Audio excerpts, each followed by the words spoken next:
Hello दोस्तों, नमस्कार। अच्छा, किसी भाई ने बोला कि ओएलआई ईटीएफ में माइनस है सर, क्या करें? है ना? तो कोई नहीं, मैं भी आपको अपना शेयर कर दूँगा और उस पे मैं ज़रूर एनालिसिस करूँगा।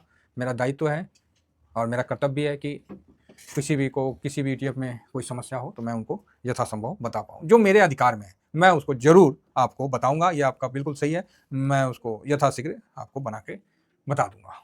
कुछ सीपीएसई में भी बोल रहे हैं, मुझे ग्लानि है कि मैं इन कामों को नहीं कर पा रहा हूँ। अगर मैं ऐसा बोलूँ कि समय का अभाव है, तो समय तो भैया अंबानी साहब के पास भी 24 घंटा है ना? मोदी साहब के पास भी 24 घंटा है, ट्रम्प साहब के पास भी 24 घंटा है, तो मैं ऐसा बोल भी नहीं सकता। तो बस इतना कहूँगा कि व्यस्त हूँ, मार्केट दुखी किया किस कारण, क्या आपको पता है। अच्छा, चलिए, तो आप लोग सब्सक्राइब कर लीजिए जिनको करना है, और जिनको नहीं करना वो बेल आइकन और ऑल जरूर दबा दीजिएगा।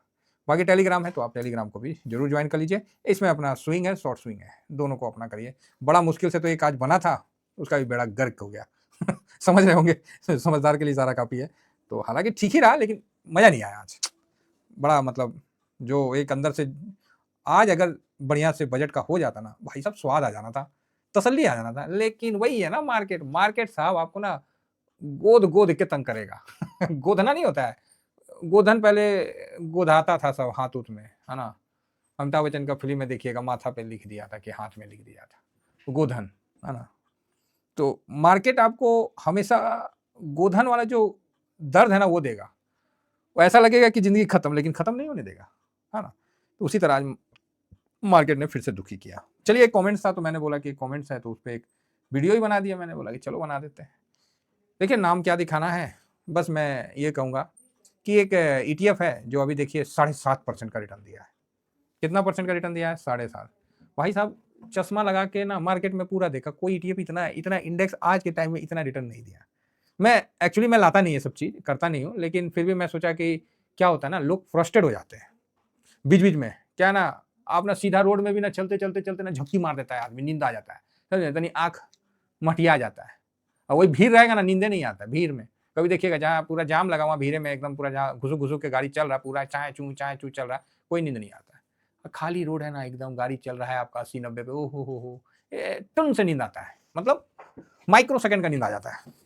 तो भाई साहब, सफ़र तो चल ही रही है, तो मैंने बोला कि इस सफ़र में ये भी भाई साहब आ गए। हम बोले चलो दिखा लेते हैं यार, और कमेंट्स भी कर ही दिए आप लोग। मैं बोला चलो एक बार थोड़ा इसमें भी टाइम पास हो जाएगा, थोड़ा देख लेते हैं। 7.88%। ओ भाई, ये कौन सा ईटीएफ है? ऐसा इंडिया में कौन सा ईटीएफ आ गया जो अचानक से इतना रिटर्न दे दिया? कमाल हो गया यार, हमारी आंखों से भी ओझल। तो हो सकता है, ऐसा थोड़ी है कि हम वो है। और देखिए आज का, देखिए पूरा शांत रहा, और लास्ट में देखिए ओहो बाप रे बाप! क्या रिटर्न बनाया, 8% एक के दिन में। मतलब 2 दिन में 16%, ओहो! तीसरा दिन में तो हो गया 32%। तो आप बोलिएगा हाँ, बात तो सही है सर, कौन-सा है? है तो कोई ईटीएफ लिस्टेड है, तभी ना दे रहा है जी। तो आप बोलिएगा हाँ, क्या है भाई? तो नाम छोड़िए, कुछ भी है, एक्सेस इसका देखिए इंडेक्स कौन-सा है, नाम में क्या है, कोई भी ईटीएफ रहे, बस आप जान जाइए, बाकी आप समझदार हैं। ऐसा नहीं कि इहो पीछे मेरी पड़ जाए। म्यूचुअल फंड वाला तो पीछे पड़ ही गया था, अब इहो मत पड़ जाए। इसीलिए भैया होता है, ये टेक्निकल एरर भी होता है, बात समझ गए ना? हाँ, ठीक है। तो यहाँ देखिए क्या है, इंडेक्स क्या है? Nifty India consumption. चलो जी, निफ्टी इंडिया कंजम्पशन कहाँ है? धड़ के लाओ, इंडेक्स को धरो। किस में आता है? तो थीमेटिक में आता है, कंजम्पशन है ना, तो किस में आएगा? थीमेटिक में आएगा। चलो भाई, थीमेटिक इंडेक्स में, इंडाइसेस में चलो। टोटल 5 इंडाइसेस है, बड़का-बड़का आदमी लोगों को नहीं पता है, ठीक है? सब हवा मानते रहते हैं। ये देखिए, थीमेटिक में आ गया क्या? Nifty India consumption. ये भाई, ये तो इंडेक्स से माइनस में है जी, 0.19। और इसका ईटीएफ तो 8% भागा हुआ है एकदम घोड़े की तरह। इसको भी इंद्रधनुष बनाना पड़ेगा, ठहरो।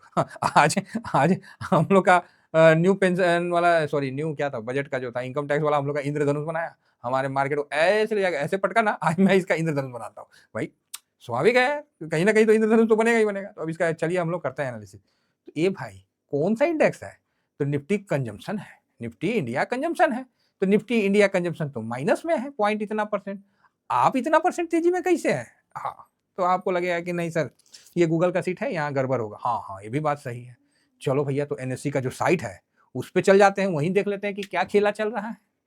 तो भाई यहाँ भी देखिए एनएससी का साइट पे, भाई यहाँ 7.88% दिया हुआ है। तो आप बोलिएगा हाँ, दिया तो है, कुछ तो सत्य होगा सर। अब सत्य देखिए आपके सामने है, जो इंडेक्स में ये निवेश करेगा वो इंडेक्स माइनस रिटर्न दे रहा है, और उसका ईटीएफ 7.88% दे रहा है। तो आप समझ रहे हैं। तो बाकी देखा जाए थोड़ा सा आगे कब का है ETF, 2021 का है ना, 23 सितंबर 2021 का है जी। चलो बढ़िया है। क्या है, डिलीवरी पोजीशन भी ठीक ठाक लिया गया है, वाह। पूरा 6 घंटा ट्रेड भी हुआ है, 9 सवा 9 से 10:15, 11:15, 12:15, 1:15, 2:15, है ना, 3:15 और 6 घंटा ट्रेड भी हुआ है। तो अब क्या करें, तो इसको कैसे समझे सर? तो इसको समझना है तो इसका हिस्ट्री में जाना पड़ेगा। हिस्ट्री में जाके इसका देखना पड़ेगा, वॉल्यूम और वैल्यूम देखिए सब क्लियर हो जाएगा, ठीक है, औकात में आ जाएगा। अगर इसका वॉल्यूम वॉल्यूम ETF है ना, वॉल्यूम अगर 30,000 से ऊपर हो तो ठीक है, और वैल्यू एटलीस्ट 50 लाख या 70 लाख से ऊपर हो तो ठीक है। कई लोग हैं जो बहुत ज्ञाता हैं, पता नहीं वो डेली क्या 2-2%, 3-3% इधर खरीद लो, इधर कर लो, उधर कर लो, कई चीज़ आपको ज्ञान भी देते होंगे। हम लोग ज्ञान वो सब नहीं देते, आज तक कभी नहीं सुने होंगे मेरे से कि जो डेली गिरा हुआ ETF है उसमें खरीद लो, जो बढ़ा हुआ ETF है ये कर लो। वो सब काम हम लोग नहीं करते, वो सब ज्ञान देते हैं, हम लोग करते हैं, बस यही अंतर है। उनमें और मेरे में यही अंतर है, वो हमसे ज़्यादा जानकार है, आई एग्री, लेकिन जो हम करते हैं वही दिखाते हैं। हम आपको ज्ञान नहीं देते, हम तो करके दिखाते हैं। और जब हम करेंगे तो हम गलत जगह करें, बोलिए, तो वही बात है। ये देखिए यहाँ देख लेते हैं कौन चीज़ है जी, लो हे भगवान, तो कपारे पकड़ने वाला है। वॉल्यूम देख रहे हैं, हम क्या बोले थे, कम से कम 300,000 का वॉल्यूम रहे तो आदमी थोड़ा सा एडजस्ट कर लेगा, 30,000 का 50 लाख का वैल्यू के साथ रहेगा तो एडजस्ट कर लेगा। तो ये देखिए 836 है, इससे ज़्यादा क्या बोला जाए, छोड़ा हटाओ, देख रहे हैं, तो बोलेगा हाँ, अरे देखिए 92,000 है, ये तो हम लोग का तो एक मेरा ही लॉट हम इतना मार देंगे, देखिए क्या वैल्यू हुआ है। समझ रहे हैं क्या होता है, क्या गड़बड़ होता है, 2 लाख 3 लाख कौन इसमें काम करेगा। तो इसमें ऐसी होता है, यही सब ETF को बदनाम करते हैं। और जो लोग नहीं जानते हैं, नहीं समझते हैं, बोलते हैं कि जो ETF गिरा है, जो ETF बढ़ा है, ये वो पता नहीं क्या क्या क्या क्या। भैया हम तो 40 ETF से घटा के 30 कर लिए, और 30 में निवेश नहीं कर रहे हैं, उसे और कम कर रहे हैं। बात समझिए, इसी सेक्टर को कवर करता है कंजम्पशन 20, इसी सेक्टर को कवर करता है कंजम 20 जो हम पहले रखे थे, वो तो इंडेक्स से भी ज्यादा माइनस है, 0.33 माइनस, ठीक है। और इसमें डिलीवरी पोजीशन देखिए 53 है, और ये 2014 से है कंजम्पशन, कंजम 20 2014 से, वो 21 का था ना, देखिए 2014 से, लेकिन इसको हम अपने ग्रुप में से निकाल दिए, है ना। काहे निकाल दिए, तो उसका कारण था क्योंकि FMCG को ले लिए थे और उसमें बढ़िया हो रहा था, देखिए, नहीं तो खराब ETF नहीं था। और अभी भी मैं इसको खराब नहीं कर रहा, इसको निकाला क्यों था, खाली वॉल्यूम और वैल्यू कम था। तो इसका वॉल्यूम देखिए, देखिए 30,000 बोले थे ना, ये 89,000 है, और कितना बोले थे, 50 लाख से ऊपर ना, 1 करोड़ से ऊपर है। मेरे कागजों में तो ये ठीक है, लेकिन मैं इसको भी नहीं कर पा रहा था कि मुझे और इससे ज्यादा बेटर मिल रहा था वॉल्यूम वैल्यू, इसीलिए। तो उससे बेटर तो ये है साहब, मैंने जो 40 ETF बताया था ना, बहुत चुन चुन के बताया था, और अभी भी मेरा उसमें प्यार है सब पे, लेकिन सबको नहीं देख पा रहे थे, इससे अच्छा हमको मिल रहा था। अब अचानक से कंजम्पशन बेस तेज हो गया तो हम क्या करें, FMCG में ले ही रहे हैं, ऑटो ले ही रहे हैं, अब क्या करें, इसमें भी तो वही है कंजम्पशन में, एयरटेल एक्स्ट्रा इसमें जोड़ दीजिए, और है ना, तो यही चीज था। तो ये भी बढ़िया, तो इस तरह का ETF सही है, ये ETF आपको सही है, ये ETF खामोखा वाली ETF, मतलब बवाल करने वाली ETF है, समझ गए हैं मेरी बात, 2014 से भी है। तो ऐसे में मत फंसिएगा, समझिएगा मेरी बात। जितना ETF बताता हूँ उस ETF में पकड़ रखना पड़ता है, उसको हमेशा वॉच करते रहना पड़ता है। मार्केट में निवेश करना बच्चों का खेल है, लेकिन अपने निवेश पे ध्यान रखने के लिए ना बहुत बड़ा जिगरा चाहिए कि डेली आप अपने निवेश पे बात हो जा रहा है, चर्चा हो जा रहा है, थोड़ा देख ले रहे हैं, चलो कुछ नहीं दिया फिर भी देख लिया, अरे यार कुछ रिटर्न नहीं दिया, सब कुछ तो ठीक है, चलो उसका PE थोड़ा नीचे आ रहा है ना, उसमें खरीदारी हो रहा है, उसका न्यूज आएगा, अभी देखेंगे ना कंजम्पशन का न्यूज थोड़ा बढ़ेगा, मतलब ये सब थोड़ा डिस्कस हो जाता है। ऑयल का ही है, मान लो ऑयल ETF नीचे गिर रहा है, तो हाँ ऑयल गिर रहा है, क्या है भाई, तो पता नहीं कहाँ गिर रहा है उसका भी देखना पड़ेगा क्या है, कि भाई हो सकता है कि रसिया यूक्रेन के कारण ऑयल का दाम कम हो रहा है, तो इससे बेनिफिट होना चाहिए कंपनी को, तो गिर क्यों रहा है वो भी देखना पड़ेगा। तो मतलब उस तरह का है, मतलब हर चीज पे डिस्कशन हो जा रहा है ना इन्वेस्टमेंट में, तो वो इन्वेस्टमेंट कभी मरेगा नहीं।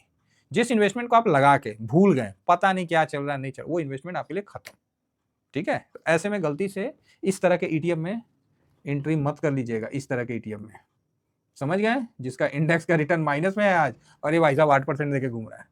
आशा करता हूँ कि व्यू आप लोगों को समझ में आया होगा, और प्लीज़ मैं ये व्यू एजुकेशन के लिए दे रहा हूँ, मेरा किसी से कोई दुश्मनी नहीं है, पहले बता दे रहा हूँ भाई, जिसको पसंद है आप ले सकते हैं, मेरा कोई मना नहीं है। थैंक यू वेरी मच, जय हिंद जय भारत।